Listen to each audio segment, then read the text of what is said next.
Ассалаумағалейкум достар, қалдарыңыз қалай? Бүгінгі үйренетін сабақтарымыз ego порталы арқылы ECP ключті қалай алатын боламыз. egov.kz сайтына кіретін болсақ, алғашқы беті осылайынан шығатын болады. Сіздер сол жақ бетіне түсесіздер және ECP-ны қашықтықтан алу деп жазылып тұр. Осы батырмаға кіретін боласыздар.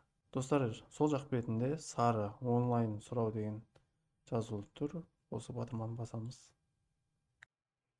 Достар, енді сол жақ бетте жеке тұлға, заңды тұлға. ИПО болса сіздерде жеке тұлғаны таңдайсыздар, ТО болса заңды тұлғаны бастайсыздар.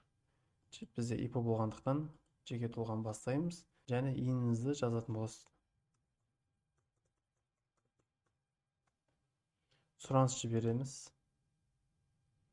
және төменгі жақта жеке куәлік деп жазылып тұр. Батырмасын басып ECP-ны аламыз. Достар, бұл жерде телефон нөмірі сұрауы мүмкін. Көп жағдайда ол кезде өздеріңіздің ұялы телефондарын жазатын боласыздар. Біздікі телефон нөміріміз тіркеліп қойылғандықтан разрешить деп басамыз.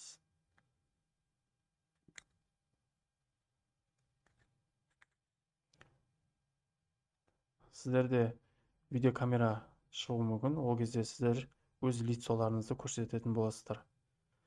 Одан кейін барып осы парақша шығады сіздерде. Бұл жерде галочканы басамыз, төменгі жақ, сол жақ бетінде енгізу дегенді басатын боламыз. Төменге түсеміз. Сақтау орнын таңдаңыз дейді. Бізге дербес компьютер керек. Папкаға сақтайтын боламыз. Рабочий кабинет. Бұл жерге ECP ключ деп жазып қойдық. ECP. Осының ішіне сохранять ететін боламыз. Өтінім береміз. Достар, бізде төменгі жаққа тағы да өтеміз. Бұл жерде пароль жазатын боласыздар.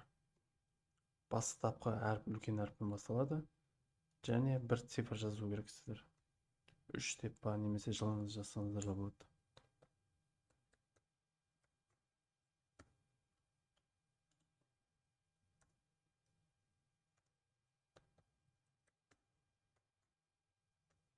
Достар, бұл парольді ұмытып қалмаңыздар, өйткені Госаку порталына осы пароль арқылы кіретін боласыздар. Сертификат дегенді басамыз. Достар, сіздердің ECP ключтеріңіз дайын. Біз ECP деп сақтап еткен папканың ішіне кірген кезде сақталып отыр. Ауытшпен Госаку порталына кіретін боламыз. Эрсаммен договорға қол қоятын боламыз.